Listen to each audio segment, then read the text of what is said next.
Balasore rail दुर्घटना से बाधित हुए रेल मार्ग को बहाल करने के लिए युद्ध स्तर पर कार्य जारी। प्रधानमंत्री मोदी ने रेल मंत्री अश्विनी वैष्णव से बात कर मरम्मत कार्य की प्रगति की ली जानकारी। रेल मंत्री ने कहा, घटना की वजह और जिम्मेदार व्यक्तियों का पता चले। कहा, किसी को बख्शा नहीं जाएगा।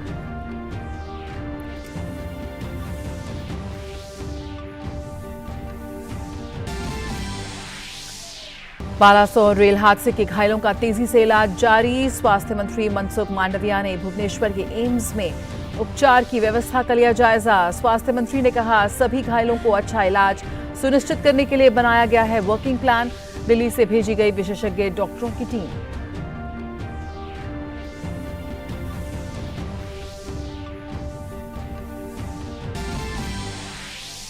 राष्ट्रपति द्रौपदी मुर्मू सूरीनाम की अपनी पहली राजकीय यात्रा पर रवाना। सूरीनाम में कल भारतीयों के आगमन की 150वीं वर्षगांठ समारोह में होंगी मुख्य अतिथि। यात्रा के दूसरे चरण में 7 से 9 जून तक सर्बिया की करेंगी यात्रा।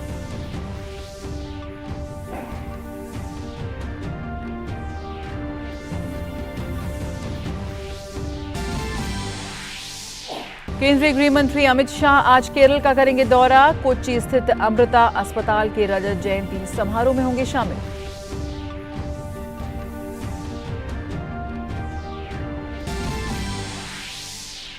अमेरिकी रक्षा मंत्री लॉयड ऑस्टिन आज से 2 दिवसीय दौरे पर भारत आएंगे। अमेरिकी रक्षा मंत्री की होगी दूसरी भारत यात्रा। रक्षा मंत्री राजनाथ सिंह के साथ कल नई दिल्ली में होगी द्विपक्षीय वार्ता।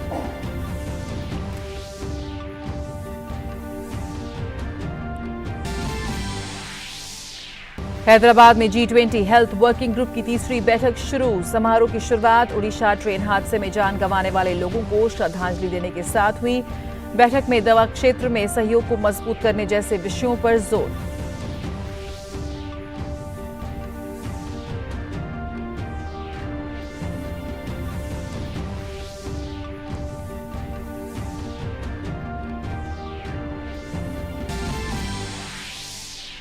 और उत्तर प्रदेश में आयोजित खेलो इंडिया यूनिवर्सिटी गेम्स 2022 का हुआ समापन। बालासोर रेल हादसे में मृतकों के प्रति संवेदना के साथ ही समापन समारोह रखा गया बेहद साधारण।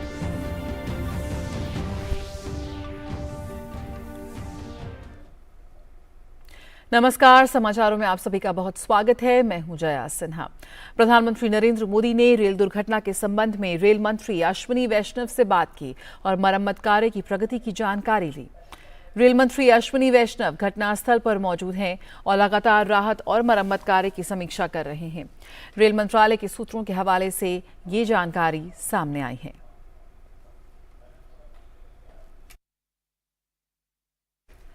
तो लगातार प्रधानमंत्री नरेंद्र मोदी इस पूरे घटना पर और वहां चल रहे रेस्क्यू रिस्टोरेशन ऑपरेशन पर लगातार नजर बनाए हुए हैं। वहां के ताज़ा हालात को लेकर लगातार प्रधानमंत्री बात कर रहे हैं तमाम स्टेक होल्डर्स से। और यहां पर प्रधानमंत्री ने रेल मंत्री से भी फ़ोन पर बात की है। बेहद ज़रूरी है इस वक्त कि जो शोक संतप्त परिवार हैं उनको सही जानकारी मिले, वो अपने अपनों तक सही तरीके से पहुँच पाएँ। जो घायल हैं, जो इंजर्ड हैं, जो इस वक्त हताहत हुए हैं, उन्हें सही इलाज मिले। और यही तमाम चीज़ों को ध्यान में रखते हुए प्रधानमंत्री लगातार इस पर नज़र बनाए हुए हैं। लगातार समीक्षा बैठक भी की जा रही हैं और इस पूरी घटना को लेकर वो लगातार अपडेट ले रहे हैं, ताज़ा हालात की समीक्षा कर रहे हैं। रेल मंत्री भी इस वक्त भी घटनास्थल पर मौजूद है और उन्होंने भी साफ ये बात कही है कि जब तक ये जो पूरा ट्रैक है, ये जो पूरा राहत और बचाव कार्य जारी है, जब तक वो पूरी तरह से मुकम्मल नहीं हो जाता, वो वहीं रहेंगे। और हमने देखा, कल हम तस्वीरों में भी इस वक्त देख सकते हैं, वो तस्वीरें हैं जब कल प्रधानमंत्री ने दुर्घटनास्थल का दौरा किया था। वहाँ पर किस तरह से इस वक्त तमाम एजेंसीज जुटी हुई हैं राहत और कार्य में, रिस्टोरेशन कार्य में। युद्ध स्तर पर वहाँ पर काम जारी है और इसकी समीक्षा प्रधानमंत्री ने खुद लगातार कर रहे हैं। और वो वहाँ भी पहुँचे थे और वो अस्पताल भी गए थे जहाँ पर उन्होंने जो घायल लोग हैं उनका हालचाल जाना, डॉक्टर्स से रिपोर्ट ली कि किस तरह से जो तमाम लोग घायल हैं उन्हें सही और त्वरित इलाज इस वक्त मुहैया कराया जा रहा है। और डीडी न्यूज से खास बातचीत में रेल मंत्री अश्विनी वैष्णव ने कहा कि घटना की वजह और उसके लिए जिम्मेदार व्यक्तियों का पता चल गया है। रिपोर्ट सार्वजनिक होने पर सारी बातें सामने आ जाएंगी। रेल मंत्री ने कहा कि दुर्घटना के पीछे जो लोग हैं उन्हें बख्शा नहीं जाएगा। उन्होंने कहा कि रिपोर्ट सार्वजनिक होगी तो सभी को पता चल जाएगा कि किस तरीके का अमानवीय कार्य किया गया है जिससे कि इतना बड़ा जान माल का नुकसान हुआ है। रूट कॉज आइडेंटिफाई कर लिया गया है और जिन्होंने ये काम किया है वो लोग भी आइडेंटिफाई हो गए हैं और इसके ऊपर जैसे ही कमिश्नर ऑफ रेल सेफ्टी की इंक्वायरी रिपोर्ट आएगी और इसमें पीछे क्या कारण थे, किस कारण से ये हादसा किया गया, वो भी जानकारी जल्दी सामने आ जाएगी। जिसने भी किया है उसने एक ऐसा परिवर्तन किया है पॉइंट मशीन में ट्रैक की जो कॉन्फ़िगरेशन होती है, जिस कॉन्फ़िगरेशन से बाकी सारी की सारी चीज़ें चलती है, उस कॉन्फ़िगरेशन में चेंज हुआ है जिसके कारण ये हादसा हुआ है। इतना दर्दनाक हादसा, लेकिन सब चीज़ें मैं तभी बोलूँगा जब इंडिपेंडेंट एजेंसी की रिपोर्ट आ जाए। तो जो भी इसके लिए जिम्मेदार है उसे बख्शा नहीं जाएगा। जी हाँ, उड़ीसा में शुक्रवार शाम हुए इस भीषण रेल हादसे में मृतकों का आंकड़ा 280 के पार हो गया है। 800 से ज्यादा लोगों का इलाज अस्पतालों में जारी है। सरकार की प्राथमिकता घायलों के इलाज पर है। रेल मंत्री अश्विनी वैष्णव ने दूरदर्शन न्यूज संवाददाता अभिषेक सिंह से घटनास्थल पर की खास बातचीत।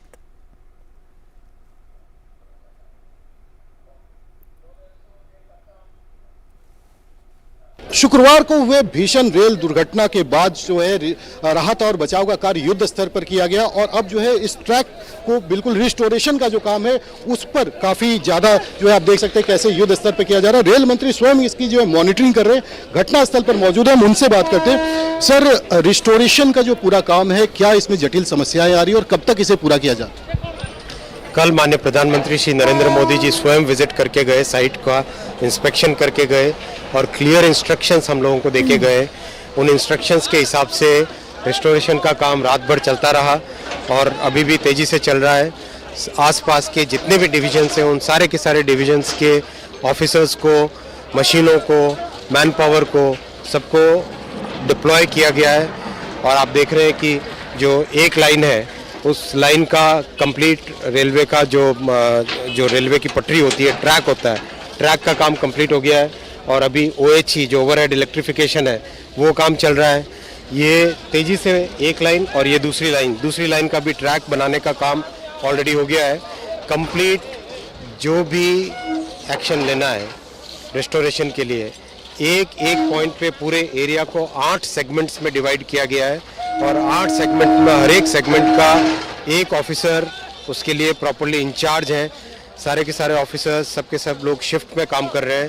रात में 3 सीनियर ऑफिसर्स थे, वो अभी रेस्ट में गए। अभी 2 सीनियर ऑफिसर्स यहाँ पे दिन में रहेंगे। एक तरीके से बिल्कुल प्रॉपर मैनेजमेंट जिस तरह से रहना चाहिए साइट का, उस हिसाब से होके जो बुधवार सुबह तक कंप्लीट रेस्टोरेशन करके नॉर्मलाइज करना है सिचुएशन का, उस टारगेट पे काम कर रहे हैं और जिस तेज़ी से काम चल रहा है होपफुली उससे बुधवार से पहले हो जाएगा। साथ ही साथ इंक्वायरी का काम भी, जो इंडिपेंडेंट एजेंसी है कमिश्नर ऑफ रेल सेफ्टी, उन्होंने अपना इंक्वायरी का काम भी करीब बहुत तेज़ी से उसमें आगे बढ़ गए हैं। कल साइट पे आए थे, साइट पे आके जिनके भी स्टेटमेंट लेने थे, जिस कारण से हुआ वो कारण रूट कॉज आइडेंटिफाई कर लिया गया है और जिन्होंने ये काम किया है वो लोग भी आइडेंटिफाई हो गए हैं और इसके ऊपर जैसे ही कमिश्नर ऑफ रेल सेफ्टी की इंक्वायरी रिपोर्ट आएगी और इसमें पीछे क्या कारण थे, किस कारण से एक हादसा किया गया, वो भी जानकारी जल्दी सामने आ जाएगी। सर, बहुत बड़ी बात बता रहे हैं कि इतनी जल्दी जो है वो जांच जो है उसमें इनिशियल रूट लेवल का जो कारण है उसे पता कर लिया गया। किस तरीके के सर मतलब ये तकनीकी तौर पर या फिर मानवीय कोई पहलू इसके पीछे है या फिर असामाजिक तत्वों का कुछ अगर इस बारे में?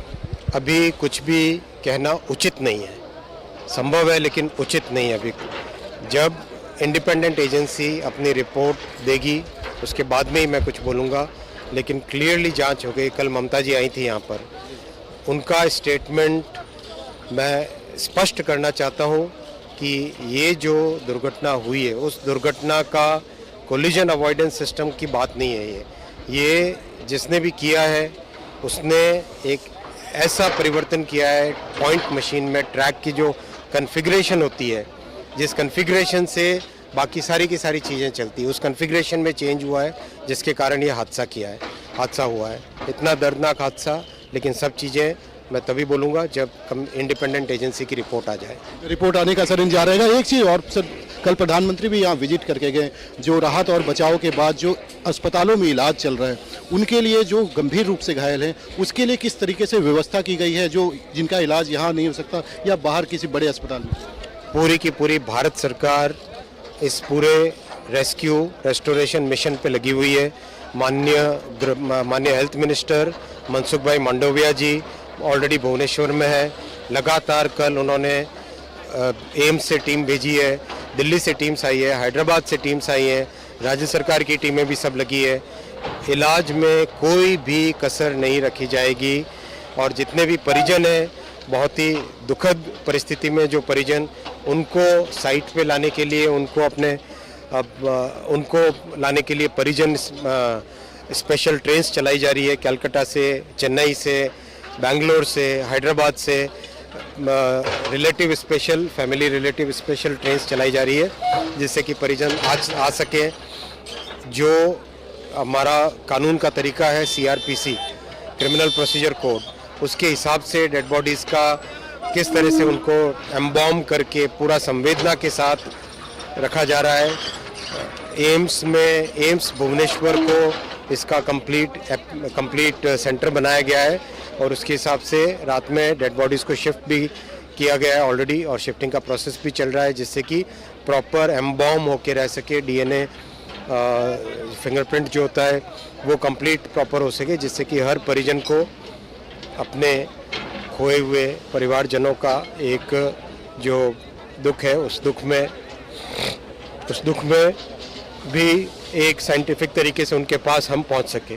सर अंतिम सवाल सर, ये रेस्टोरेशन के वर्क तक क्या आप यहीं पर सर मौजूद रहेंगे? हाँ, मैं यहाँ रहूँगा, जब तक गाड़ी नहीं चलेगी तब तक मैं यहीं रहूँगा। धन्यवाद सर। तो आपने सुना रेल मंत्री अश्विनी वैष्णव को कि किस तरीके से लगातार वो यहाँ पर मौजूद हैं और पूरा रेस्टोरेशन का काम देख रहे हैं। एक ट्रैक का काम पूरा किया जा चुका है और अब जो बाकी के 2 ट्रैक हैं उसको जल्द से जल्द उसको भी रिस्टोर करने की तैयारी है। और रेल मंत्री का ये कहना है कि जब तक ये ट्रैक पूरा नहीं हो जाता, यहाँ से ट्रेन नहीं गुजर जाती, तब तक वो यहीं पर मौजूद रहेंगे। Abhishek Singh, DD news, Balasore. तो ये एक्सक्लूसिव बातचीत आप देख रहे थे रेल मंत्री अश्विनी वैष्णव की दूरदर्शन न्यूज़ के साथ, जिसमें उन्होंने कहा कि जो रजिस्ट्रेशन वर्क है वो जल्द से जल्द ख़त्म किया जाएगा और जब तक ये ख़त्म नहीं होगा, जब तक गाड़ी नहीं चलेगी, वो भी वहीं रहेंगे। तो रेल मंत्री अश्विनी वैष्णव और केंद्रीय मंत्री धर्मेंद्र प्रधान ने बालासोर के सोरो अस्पताल में घायलों से मुलाकात की। इस दौरान उन्होंने घायलों को दी जा रही चिकित्सा सहायता की समीक्षा की।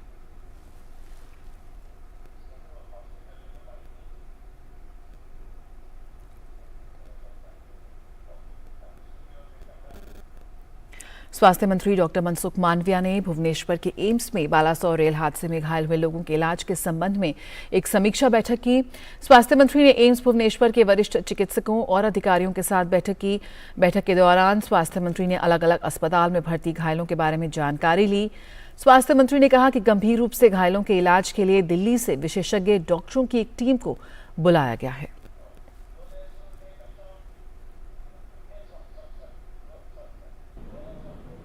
बालेश्वर रेलवे एक्सीडेंट में 1000 से अधिक लोग घायल हुए हैं, उसकी ट्रीटमेंट चल रही है।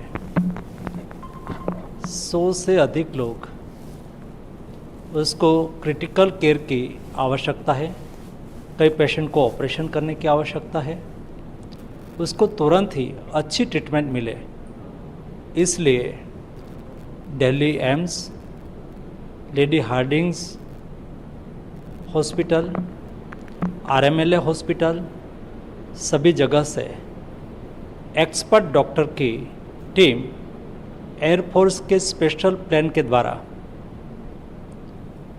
मॉडर्न इक्विपमेंट और मेडिसिन के साथ अभी पहुंच चुकी है। मैंने डिटेल डिस्कशन और रिव्यू किया है, कौन सी हॉस्पिटल में पेशेंट है, वहाँ उसको किस टाइप की ट्रीटमेंट की आवश्यकता है, उसमें एक्सपर्ट टीम के कौन डॉक्टर कहाँ पर सहयोग कर सकते हैं, उसके बारे में हमने वर्किंग प्लान बना लिया है और तुरंत ही उसकी विशेष ट्रीटमेंट चालू हो जाएगी ताकि हम ज़्यादा से ज़्यादा लोगों को जीवन को बचा सकें।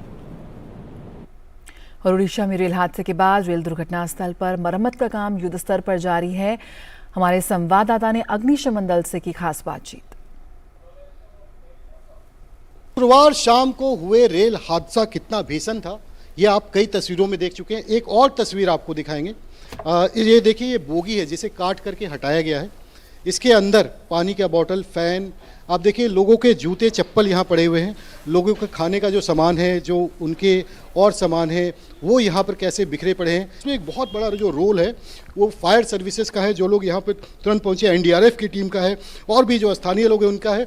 हमारे साथ है यहाँ पर फायर सर्विसेज से जिन्होंने इस पूरे यहाँ पर की इस राहत बचाव कार्य में जो है एक महत्वपूर्ण भूमिका निभाई। हम उनसे बात करते। प्रकाश जी, सबसे पहले ये जानना चाहेंगे, जैसे इस घटना की खबर लगी उसके बाद आप लोग का क्या मूवमेंट रहा, कैसे आप लोगों ने काम किया? पहले तो हमारा जो डीजी सर है सुधांशु कुमार षडंगी, वो उसको नेतृत्व से हम यहाँ से आए। Around 200 Orissa fire service personal जो स्किल्ड है एक्सीडेंट के लिए, वो सब आए और स्ट्राइकिंग फोर्स भी आए थे, और Orissa fire disaster response academy जो स्किल्ड पर्सन है और बाकी जो नियर बाय फायर स्टेशन से वो उनमें से जो स्किल्ड पर्सन है वो आए थे। और बहुत कैजुअलिटी को भी शिफ्ट किए मेडिकल को फॉर ट्रीटमेंट के लिए। और ये जो आप यहाँ पहुँचे तो उस समय की स्थिति क्या थी, वो उस समय के बारे में? स्थिति तो बहुत गंभीर था, लेकिन हम जो रेस्क्यू ऑपरेशन शुरू किए और स्लोली वो नॉर्मल आ गया। लेकिन आज तक भी रेस्क्यू ऑपरेशन हुआ था, अभी थोड़ा बहुत नॉर्मल सिचुएशन आ गया। और हम भी अभी तो प्रिपरेशन कर रहे हैं हमारा जो प्लेस ऑफ पोस्टिंग जाने के लिए, लेकिन ऑपरेशन बहुत स्मूथ थे। क्या चैलेंज रहा जब ऐसी ट्रेन आपस में लड़ गई, तीन ट्रेनों का चैलेंज क्या रहा? जैसे मलबे के अंदर बहुत लोग दबे रहे होंगे, किस तरीके का जो सबसे ज़्यादा चैलेंजिंग रहा आपको जिन लोगों को निकालने में, वो कुछ बताइए। चैलेंजिंग तो ये जो आयरन को कटिंग करने के लिए और ये जो स्ट्रांग जो मेटल है, मेटालिक आइटम को कटिंग करने के लिए हमारे पास भी रेस्क्यू गियर थे, लेकिन उसको यूज करके वो जो नाइट से रात था, वो रात से भी हमारा स्टाफ भी बहुत अच्छी तरह से काज निभाई और बहुत सारे जो कैजुअलिटी और विक्टिम और बहुत सारे इंजर्ड पर्सन को निकाल कर मेडिकल को शिफ्ट किया मेडिकल ट्रीटमेंट के लिए। तो आपने सुना किस तरीके से रात का वक्त था, शाम 6:55 पे ये दुर्घटना होती है और उसके बाद जो है तमाम जो टीम है, रेस्क्यू टीम है, वो यहाँ पर पहुँचती है। हालात तो आपके सामने देखिए, मालगाड़ी की जो बोगी है वो आपके सामने है। जो मालगाड़ी की हम बात कर रहे हैं लगातार की मालगाड़ी से टक्कर होती है कोरोमंडल की, वही मालगाड़ी है ये जिसे फिलहाल जो है शिफ्ट किया जा चुका है।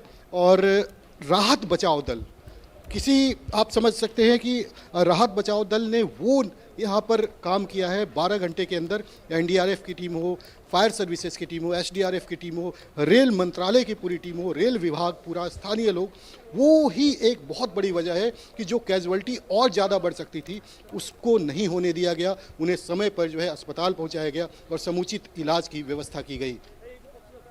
Abhishek Singh, DD news, Balasore.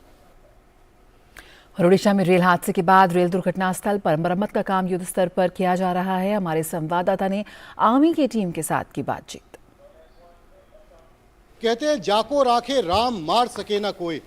हालांकि बहुत बड़ा भीषण दुर्घटना, 3 ट्रेनों का आपस में टक्कर और इस टक्कर में कई जानें भी गईं, लेकिन ये आंकड़ा शायद बहुत ज़्यादा हो सकता था। फरिश्ते बन के आए, एनडीआरएफ की टीम हो, इंडियन आर्मी की टीम हो, फायर सर्विसेज की टीम हो, रेल मंत्रालय की टीम हो, जिन्होंने सिर्फ 12 घंटे के अंदर इस पूरे रेस्क्यू ऑपरेशन किया और सभी लोगों को जो है इलाज के लिए अस्पताल पहुंचाया। इंडियन आर्मी की टीम आप देख सकते हैं, जिन्होंने दिन रात लगातार मेहनत करके लोगों को रेस्क्यू किया और अब सभी लोगों को जो है अस्पताल पहुंचाया जा चुका है। MI-17 एयरफोर्स की जो हेलीकॉप्टर है उसका भी यूज़ किया गया और तमाम जो इंडियन आर्मी जिस तरीके से न सरहदों पे लड़ती है बल्कि वो देश के अंदर भी जब ऐसे हालात होते हैं तो वहाँ भी पहुँचती है। हमारे साथ इंडियन आर्मी से कुछ ऑफिसर्स भी हैं, कुछ जवान भी हैं, हम बात करते हैं। मुझे एक बार आप बताइए सबसे पहले कि जब ये पूरा दुर्घटना हुआ फिर रेस्क्यू के लिए आप लोग पहुँचे, क्या हालात था, क्या चैलेंजेस? हम काफ़ी we are not the first responders. हमारे यहाँ पहले हमारी एक और कॉलम पहुँच चुकी थी और हम सेकंड कॉलम के साथ आए हैं। जब हम यहाँ पे पहुँचे तो ऑलरेडी काम शुरू था and first focus was on casualty evacuation, और दूसरा था कि यहाँ पे जितने भी फोर्सेस काम कर रही हैं, वेदर भी बहुत गर्म था तो उनके लिए जो बैकबोन सपोर्ट है, बैकअप सपोर्ट है, इलेक्ट्रिफिकेशन, कूलिंग डिवाइसेस लगाना, ठीक है। कम्युनिकेशन का मेजर इशू होता है, मोबाइल डिश हो जाते हैं, तो कम्युनिकेशन फैसिलिटेट करने के लिए इलेक्ट्रिफिकेशन देना, चार्जिंग पॉइंट्स देना, पानी प्रोवाइड करना, जो मेडिकल फैसिलिटीज़ हैं यहाँ पे, हीट रिलेटेड इश्यूज होती है, बहुत गर्म है मौसम, तो उसके लिए हमने यहाँ पे जो एनएज है, हमारे मेडिकल ऑफिसर्स हैं, उन्होंने यहाँ पे मेडिकल पोस्ट बनाए हैं और यहाँ पे हमने जितना हो सके जो योगदान कर सकते थे ऑल लेवल, सर्वत्र हम जो कर सकते थे हमने किया। आप लोग जो है पूरे अपने इक्विपमेंट के साथ, जो आपकी पूरी इंजीनियरिंग टीम है, और वो क्या क्या सामान लेके आई, किस किस तरह की मशीनें? हम कटिंग टूल्स यूज़ करते हैं। यहाँ पे प्राइमरीली ऐसे क्रैशेस में बहुत सावधानी से लिफ्टिंग, हॉलिंग और कटिंग का उपयोग करते हैं, बट यहाँ पे हम कर नहीं पाए because it was a very massive and our tools were not that heavy duty. तमाम जो लोग रेस्क्यू में यहाँ पे काम कर रहे हैं उनको क्या किस तरीके से सपोर्ट किया जाए ताकि जो रेस्क्यू का काम है वो बड़े तरीके से और जल्दी में सावधानी से किया जाए। इंडियन आर्मी तस्वीर सामने है, आप हर रोज़ टीवी पे भी देखते होंगे, लेकिन ये एक मानवीय जो पहल है, मानवीय जो एक आप कह सकते हैं जो चेहरा है इंडियन आर्मी का, वो भी यहाँ पर नज़र आया। Abhishek Singh, DD news, Balasore. तो बिल्कुल तमाम एजेंसीज इस वक्त वहाँ जुटी हुई हैं, पूरे जो मरम्मत का कार्य है का बात करें या फिर जो राहत के कार्य के लिए। और कुछ छोटे छोटे बच्चे जो अपनी किताबों के साथ लगे खिलौनों के साथ सफ़र कर रहे थे, उनकी किताबों के ज़रिए उनकी पहचान को, उनकी आइडेंटिटी को पहचानने की कोशिश की जा रही है। उनका आधार कार्ड उनके साथ जो बड़े हैं, उनका डेबिट कार्ड, ये सब चीज़ों को इकट्ठा किया जा रहा है ताकि उन तक पहुंचाया जा सके।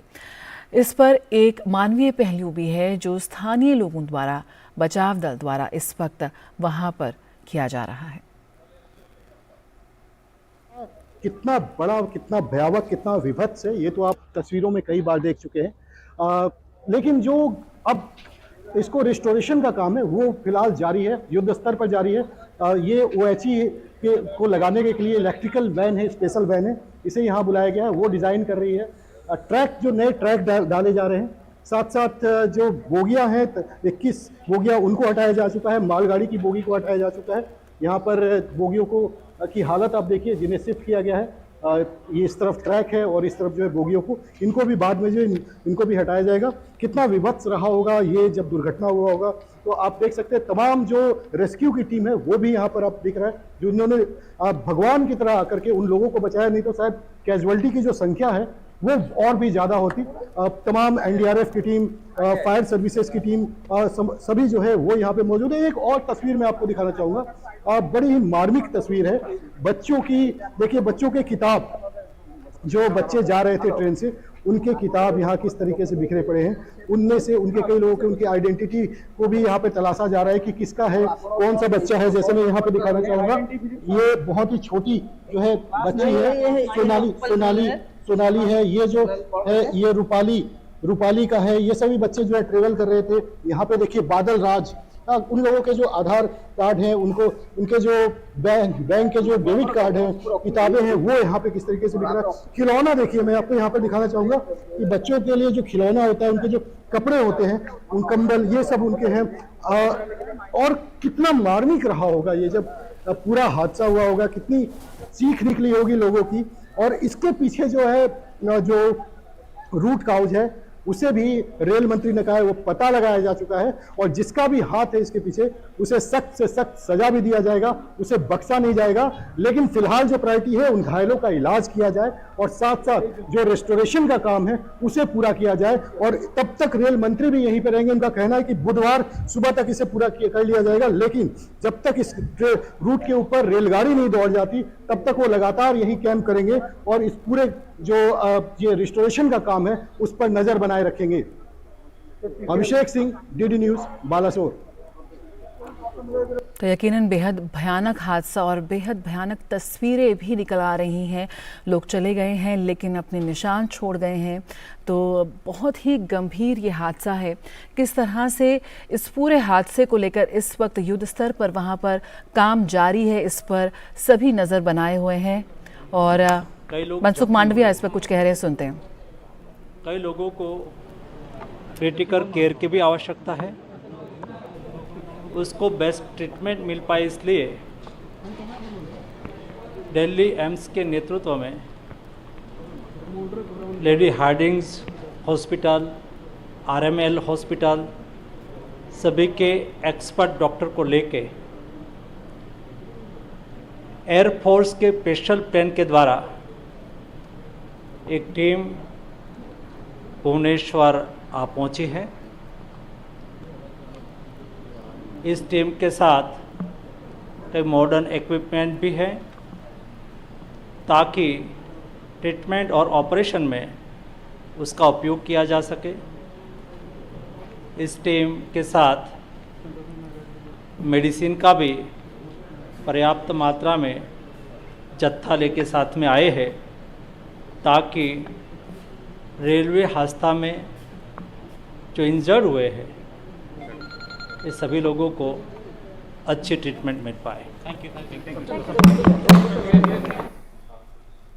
स्वास्थ्य मंत्री मनसुख मांडविया इस बात की जानकारी देते हुए कि दिल्ली से भी डॉक्टर्स की विशेषज्ञ की एक टीम उड़ीसा पहुंच चुकी है और उनके साथ जो आवश्यक दवाइयां हैं उसका जत्था भी वो लेकर पहुंचे हैं, जो कि इस वक्त बहुत ज़रूरी है। जो घायल हुए हैं उन्हें सही इलाज मिले और जो गंभीर रूप से घायल है उस पर भी लगातार उनकी वो जानकारी ले रहे हैं, उसकी समीक्षा कर रहे हैं कि कौन से अस्पताल में जो घायल भर्ती हैं उन्हें किस तरह से और भी ज़्यादा मेडिकल अटेंशन की ज़रूरत है। अगर कोई स्पेसिफिक कॉज है तो उसके लिए भी ख़ासतौर पर विशेषज्ञों की टीम यहाँ पर दिल्ली से भी भेजी गई है, वो वहाँ पहुँच चुकी है उड़ीसा।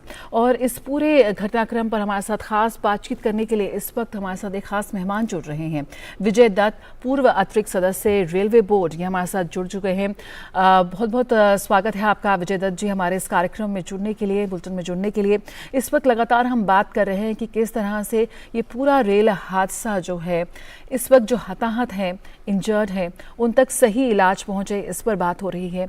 जो शोक संतप्त परिवार है उन्हें और ज़्यादा सुविधा ना हो, एक तरह का क्लोजर उन्हें मिल सके, पूरी प्रक्रिया चले, इस पर भी बात हो रही है। लेकिन इस वक्त सबसे ज़्यादा ज़रूरी ये तमाम चीज़ों के साथ साथ ये भी है जो इस वक्त हम देख रहे हैं कि तमाम जो एजेंसीज़ हैं युद्ध स्तर पर वहाँ जा रही हैं, जो रिस्टोरेशन वर्क है वो भी जारी है।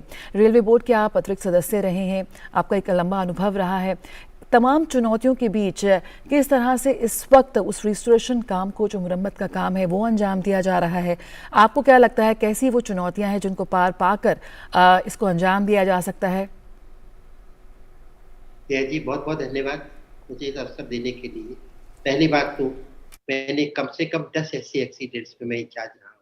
मेरा शोक जो उनको हमने खो दिया, जो घायल हो गए, उनके जो भी साइड पर हैं, हम लोग इतने शोक से व्याकुल हैं कि हम लोग शिथिल हो जाए। मैं वहाँ की वेदना, जो आपके संवाददाता और लोग लगे हैं उनकी वेदना को मैं समझ सकता। तो पहले बात, हमारी क्षमा जिनको खो दिया, जो घायल हो गए। किसी भी रेल कर्मचारी का ये नहीं होता और ये दिन सबसे खराब दिन होता है। लेकिन उस खराब दिन में भी सबसे बड़ी बात ये होती है, जब आदमी रेस्टोर करने जाता है तो लोग नहीं सोच सकते कि कौन मारने वाला, कौन रेस्टोर करने वाला। कई बार पत्थर भी खाने पड़ते हैं, लेकिन जो लोग रेस्टोर करने जाते हैं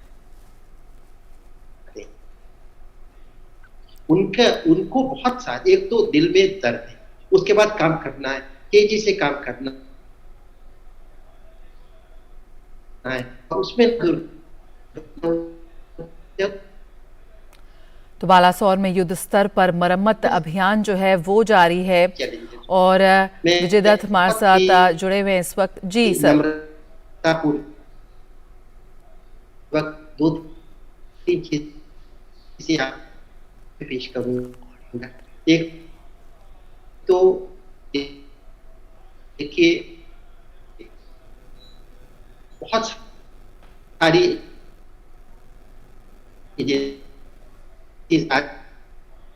है 2004 के बाद वो क्या है तो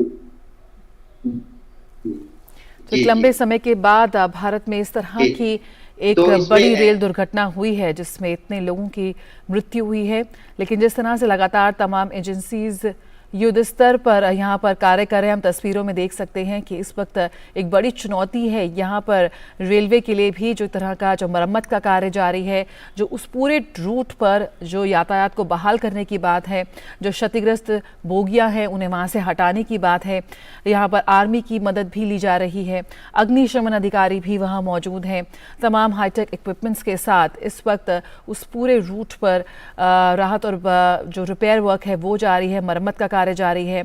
हम लगातार तस्वीरों में भी देख रहे हैं कि कैसे रेल मंत्री वहां पर खुद वहां पर मौजूद हैं, केंद्रीय मंत्री धर्मेंद्र प्रधान भी वहां पर मौजूद हैं। जिस वक्त शनिवार सुबह से ही रेल मंत्री वहां पहुंच गए थे घटनास्थल पर, लगातार खुद इस पूरी जो राहत और बचाव कार्य है उसकी वो देखरेख कर रहे हैं, समीक्षा कर रहे हैं और बात भी कह रहे हैं लगातार कि जब तक इस पूरे रूट पर दोबारा गाड़ी नहीं चलेगी मैं यहीं मौजूद रहूँगा। एक बड़ी चुनौती है तमाम एजेंसीज के लिए भी, एक बहुत ही बड़े स्तर पर यहाँ पर युद्ध स्तर पर कार्य किया जा रहा है। एक बेहद विभत्स और भयानक रेल दुर्घटना है ये, जो इस वक्त मृतकों का आंकड़ा आ रहा है लगातार, उसके लिए भी कहा जा रहा है कि वो आंकड़ा बढ़ सकता है और यही कोशिश है इस वक्त तमाम एजेंसियों की कि ये जो मृतकों का आंकड़ा है वो ना बढ़े। और इसलिए बहुत ज़रूरी है कि जो इस वक्त घायल लोग हैं जो वहाँ भर्ती हैं उन्हें तुरंत और त्वरित उन्हें इलाज मुहैया कराया जाए। देश भर से जो डॉक्टर्स की टीम्स हैं वो वहाँ पर उड़ीसा भेजी गई हैं। राजधानी दिल्ली से AIIMS, Lady Hardinge college, Ram Manohar Lohia hospital, इन तमाम बेहद बड़े और विश्वसनीय अस्पतालों से डॉक्टर्स की टीम वहाँ पर पहुँच चुकी है। दवाइयों का एक बड़ा जत्था लेकर वहाँ पहुँची है और विजय दत्त पूर्व अतिरिक्त सदस्य रेलवे बोर्ड हमारे साथ मौजूद हैं। बेहद आप सही बात कह रहे थे कि एक बहुत ही दुखद हादसा है और किसी भी रेल कर्मचारी के लिए इस वक्त एक बेहद दुखद क्षण है। हाथ जोड़कर विजय दत्त जी इस वक्त बात कर रहे थे कि कैसे सभी शोक संतप्त है इस बड़े हादसे के बारे में जब हम बात भी कर रहे हैं। एक बड़ी चुनौती यहाँ पर ये है तमाम एजेंसियों के बीच एक तरह का कोऑर्डिनेशन हो जब इस पूरे मरम्मत कार्य को अंजाम दिया जा रहा है, इस पूरे रूट को खाली कराया जा रहा है। सबसे पहले किस तरह से जो पूरा एक तंत्र है वो अपने काम पर लगता है विजय दत्त जी, जब इस तरह की कोई भी खबर आती है कि एक ऐसा हादसा हो गया है?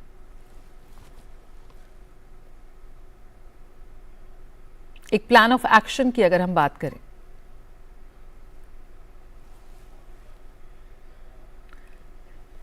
विजय जी, आपको मेरी आवाज मिल रही है? तो लगातार हम आपको बता रहे हैं कि जो तमाम स्टेक होल्डर्स है, एजेंसीज हैं, मुझे कनेक्ट कर रहे हैं। जी जी विजय जी, आपको मेरी आवाज मिल रही है? हम देख सकते हैं कि युद्ध स्तर पर यहाँ पर जो मरम्मत कार्य है वो जारी है। प्रधानमंत्री भी लगातार इस पूरे सिचुएशन पर, पूरे हालात पर नजर बनाए हुए हैं। लगातार उच्च स्तरीय समीक्षा बैठकों का दौर भी जारी है। हमने कुछ देर पहले तस्वीरों में देखा मनसुख मांडविया ने भी, स्वास्थ्य मंत्री ने भी, जो हाई लेवल डॉक्टर्स की टीम है उसके साथ एक समीक्षा बैठक की। किस तरह से विभिन्न अस्पतालों में जो हताहत हुए हैं, जो इंजर्ड हैं, घायल लोग हैं, उनका इलाज जारी है, इस पर नज़र बनाई जा रही है। अगर कोई गंभीर रूप से घायल है तो किस तरह से उसे अर्जेंट मेडिकल अटेंशन चाहिए, क्या किसी विशेषज्ञ की ज़रूरत है, उसके लिए भी खास तौर पर इंतज़ाम किए जा जा रहे हैं। दिल्ली से यहाँ पर विशेषज्ञों डॉक्टर्स की जो टीम है वो वहाँ पर पहुँच चुकी है दवाइयों का जत्था लेकर। और यहाँ पर एक मानवीय पहलू भी है, जो आम जन है, जो सबसे पहले अगर कोई भी हादसा होता है तो उसके आसपास के जो गाँव वाले होते हैं, जो आम लोग होते हैं, वो सबसे पहले उस घटनास्थल पर पहुँचते हैं। और यहाँ पर भी हमने देखा कि किस तरह से जो फर्स्ट लाइन ऑफ एक्शन था, जो फर्स्ट रेस्क्यू ऑपरेशन था, वो उन्हीं लोगों ने अंजाम दिया। कैसे उसी समय 7 बजे के आसपास वहाँ पर लोग पहुँच गए और वहाँ पर उन्होंने उन लोगों को रेस्क्यू किया। और लगातार हम देख रहे हैं कि हॉस्पिटल्स के बाहर भी ब्लड डोनेशन करते हुए लोगों की लाइनें लगी हुई हैं। विजय दत्त, पूर्व अतिरिक्त सदस्य रेलवे बोर्ड, हमारे साथ जुड़े हुए हैं, जो इस वक्त वो भी काफ़ी भावुक हो रहे थे कि किसी भी रेल कर्मचारी के लिए इस तरह से किसी भी घटना के बारे में बात करना बेहद ज़्यादा भावुक और एक बेहद भयानक हो जाता है। विजय जी, अगर आपको मेरी आवाज़ मिल पा रही है, यहाँ पर हम बात कर रहे हैं कि किस तरह से इस वक्त युद्ध स्तर पर तमाम एजेंसीज जो हैं वो जुटी हुई हैं विभिन्न कार्यों के लिए। यहाँ पर हताहतों को सही इलाज मिलने की बात हो या फिर जो परिजन है उनके जिन्होंने अपनों को खो दिया है, उनको पूरी कानूनी प्रक्रिया के तहत उनको एक तरह का क्लोजर मिले, उन्हें सही जानकारी मिले। और साथ ही साथ जिस तरह का एक मरम्मत कार्य इस वक्त जारी है, किस तरह से देखते हैं, इतना बड़ा हादसा हुआ है, चुनौतियां अभी भी कम नहीं हैं, किस तरह से रेलवे इस वक्त तमाम एजेंसीज को साथ में एक लेकर इस काम को लेकर आगे बढ़ती नजर आ रही है? एजेंसियों का बहुत सहयोग है, उसके लिए बहुत बहुत आभार है।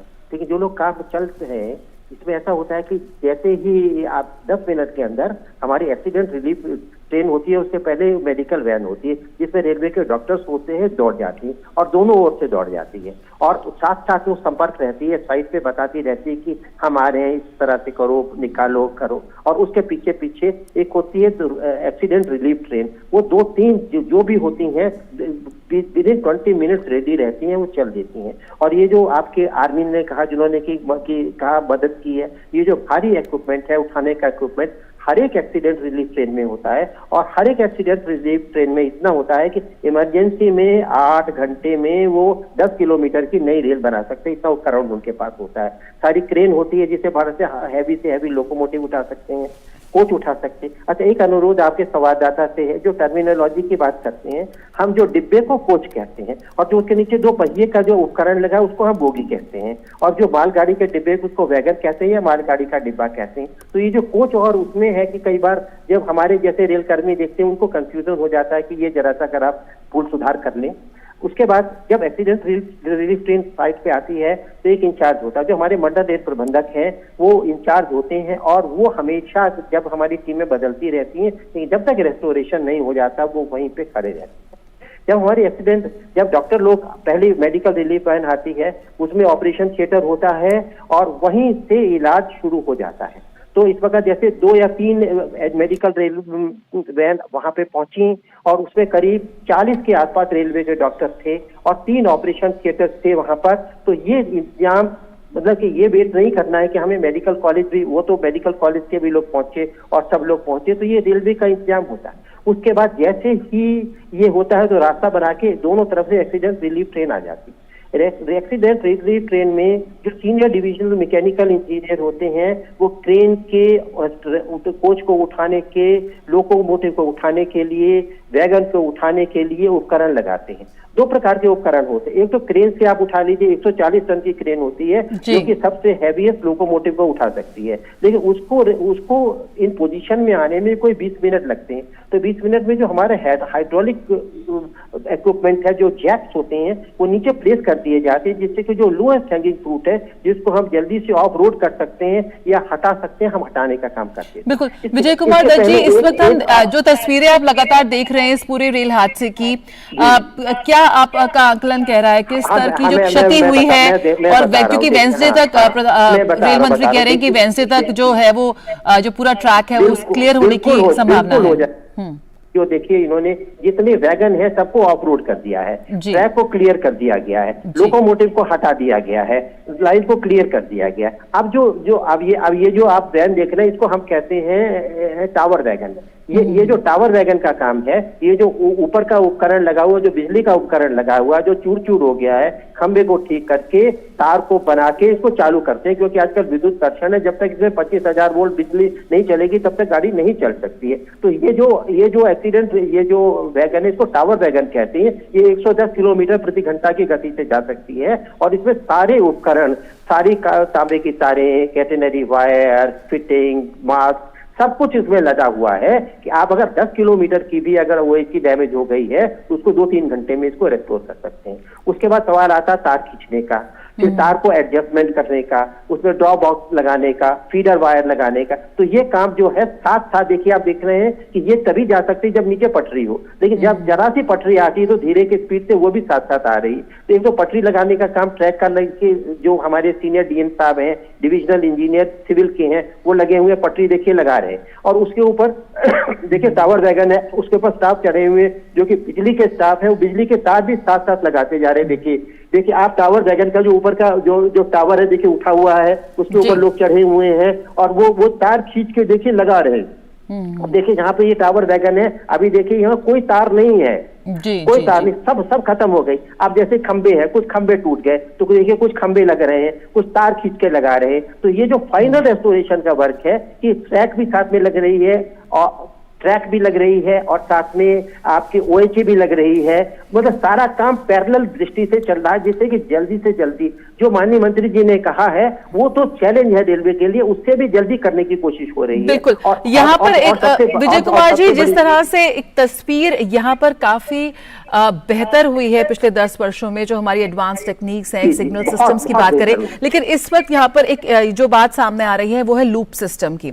और लगातार प्रधानमंत्री ने भी ये बात कही है, रेल मंत्री ने भी ये बात कही है कि जो दोषी हैं जवाबदेही इस बार जरूर तय होगी इतने विविध हादसे की। लेकिन यहाँ पर एक जो लूप सिस्टम की बात हो रही है कि कैसे एक ट्रेन जो है वो मेन लाइन पे जो थी वो एक लूप के तहत एंटर हो गई, यहाँ पर चूक है, लापरवाही है, भूल है, सैबोटाज है, किस तरह से आपका आंकलन क्या आता है?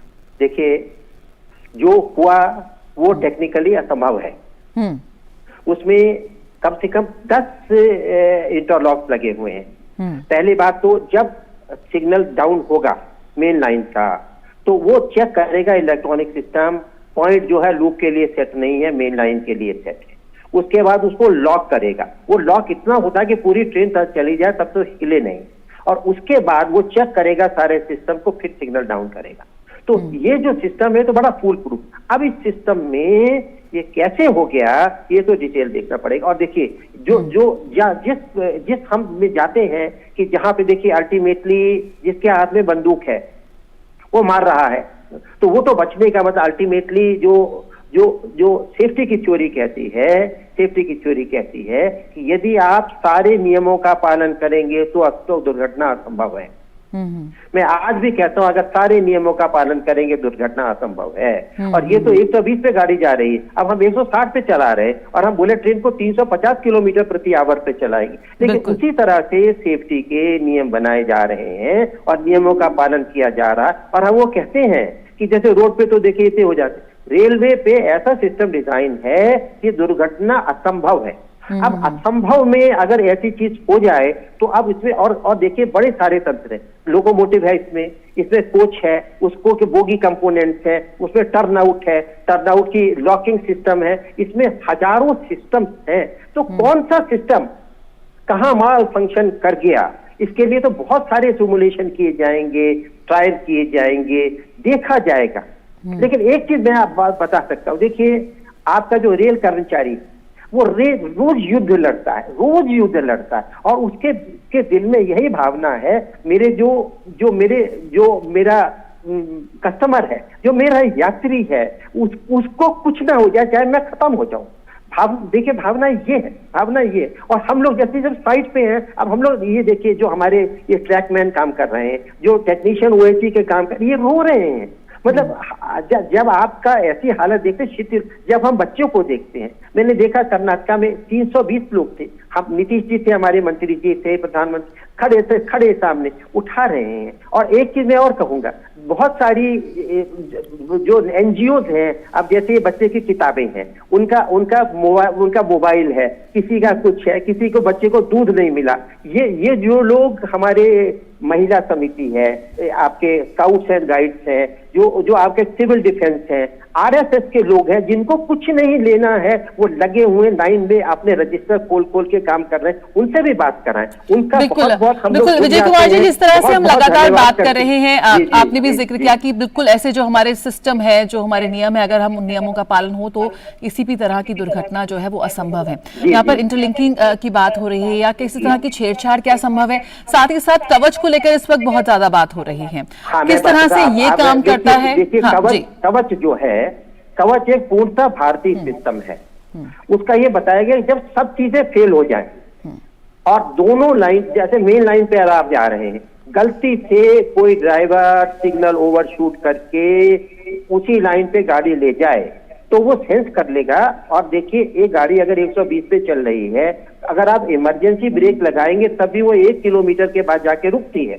तो अगर 1 किलोमीटर से आगे कुछ चीज है तो वो ब्रेक लगा के गाड़ी रोक देगा, कॉलिजन नहीं होगा। ये कवच का रोल है। यहां पर क्या हुआ, स्टेशन के बीच में 3 मिनट के बीच में ये काम हो गया।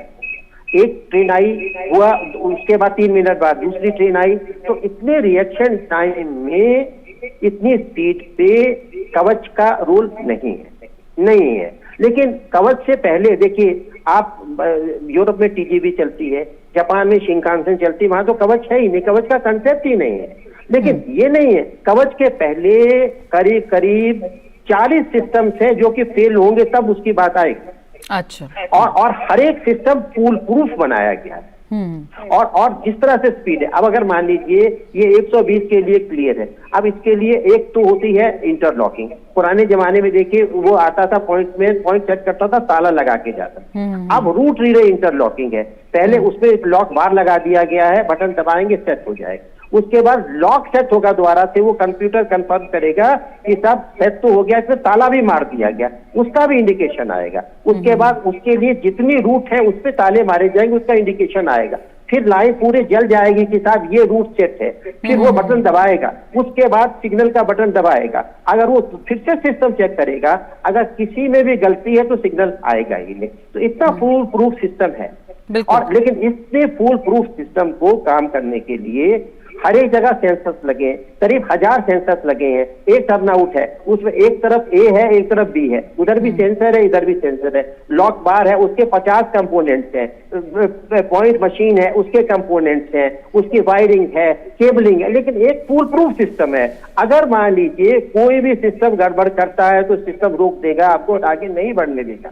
बिल्कुल। तो यहाँ पर कई ऐसे सिस्टम्स हैं, सेफ्टी सिस्टम्स पे, जिसपे लगातार जो भारतीय रेलवे है वो काम कर रही है। भारतीय रेलवे हमारी लाइफलाइन कही जाती है, भारत की लाइफलाइन कही जाती है, और हमने देखा है कि किस तरह से काफी बेहतर इंप्रूवमेंट हुआ है। इसके मॉडर्नाइजेशन की बात करें, सुविधा की बात करें, या 2014 के बाद हो गया, उसके पहले होता तो आज हम लोग कहीं निकल जाते। बिल्कुल, जो त्वरित कार्रवाई है। तो किस तरह से आपको लगता है एक बड़ा हादसा यहाँ पर तमाम चुनौतियों के साथ है, चूक हुई है, उस पर लगातार हम बात कर रहे हैं कि इस बार जो लापरवाही हुई है, जो जवाबदेही वो तय की जाएगी, लेकिन किस तरह का एक सबक लेते हुए हम यहाँ नजर आ रहे हैं?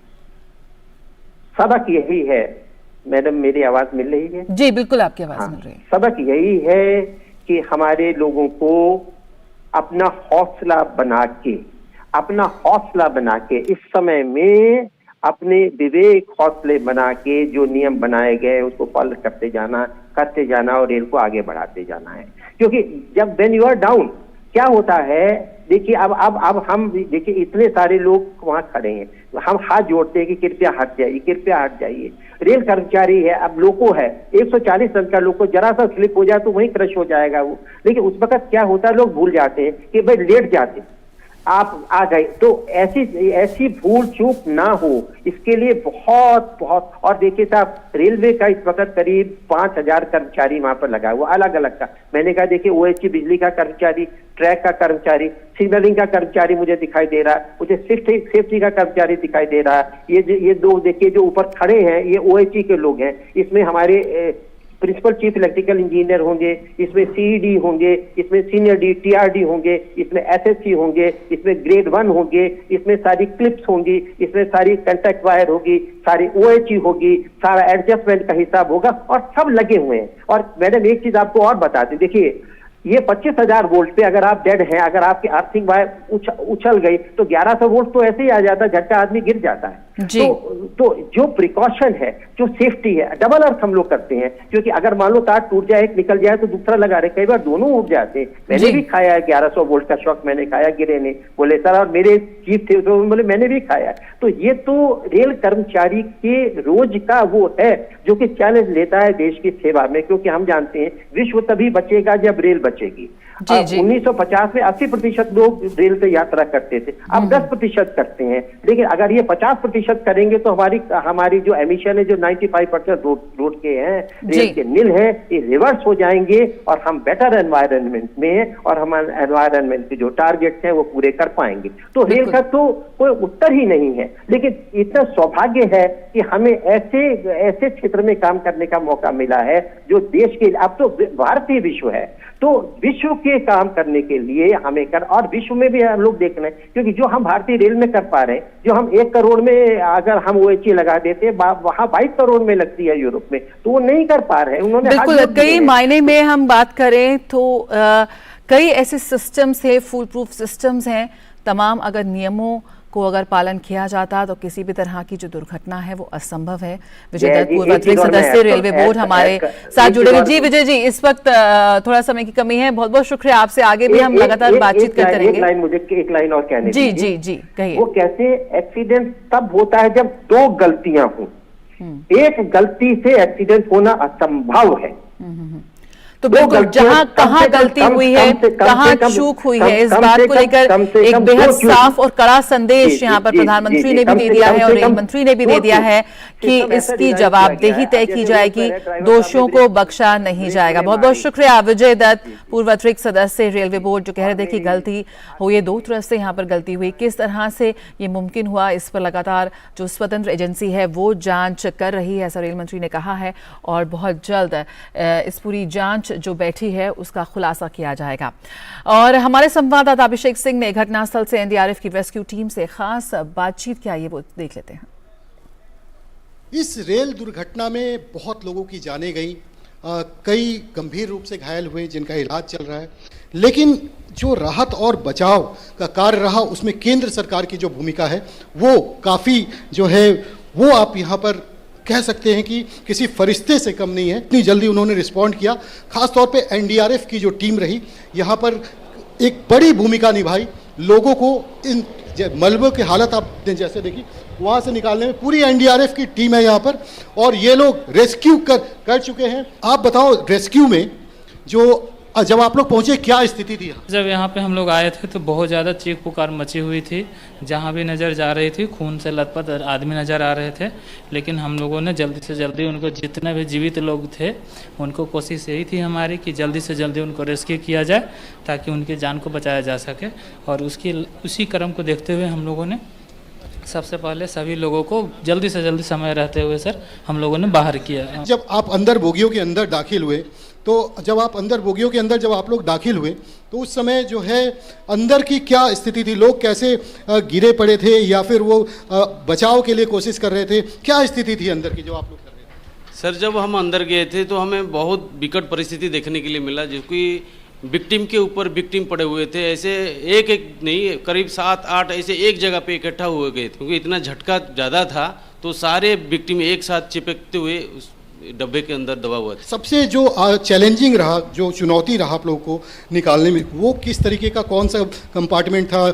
कोरोमंडल एक्सप्रेस में या फिर जो दूसरी ट्रेन आ रही थी उसमें दिक्कत कहाँ पे आ रही ज़्यादा, जिसमें आप लोगों को ज़्यादा जो है जोर लगाना पड़ा? सर, जो कोरोमंडल एक्सप्रेस का जो जनरल बुगी है उसमें ज़्यादातर विक्टिम हमको ज़्यादा मिला, क्योंकि जनरल में तो बहुत सारे पैसेंजर होते हैं जो सीट से भी ज़्यादा कभी कभी चढ़ जाते हैं। तो इसमें हमारा जो इक्विपमेंट है उसमें जो संभव था हमें धीरे धीरे करके काटना पड़ा, क्योंकि एक साथ हमें काट नहीं सकते, क्योंकि विक्टिम को भी कटने का चांसेस रहता है कटिंग इक्विपमेंट से।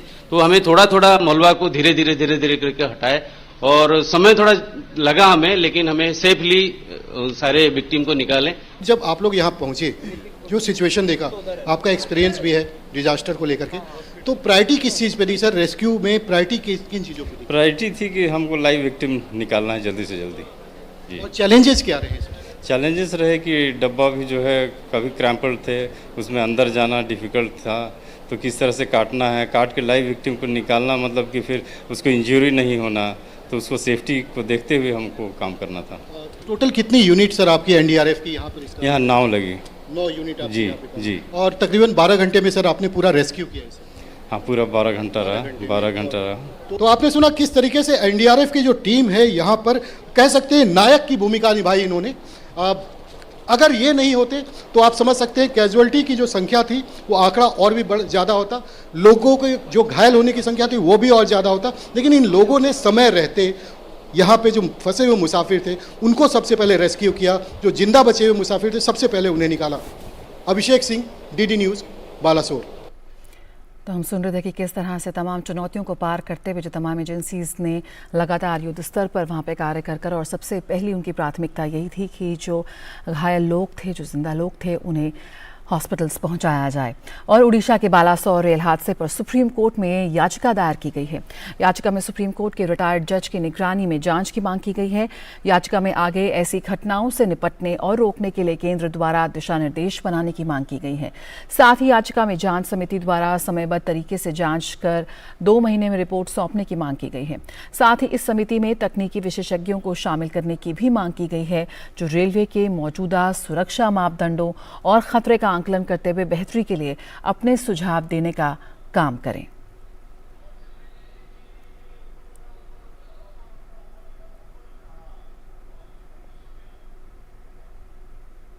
तो किस तरह से इस वक्त इस पूरे घटनास्थल पर और इस पूरे हादसे पर युद्ध स्तर पर कार्य जारी है। लगातार हम आपको इस पूरी स्थिति पर, घटनाक्रम पर ताज़ा अपडेट देते रहेंगे, लेकिन फिलहाल इस बुलेटिन में इतना ही। मुझे दीजिए इजाज़त। नमस्कार।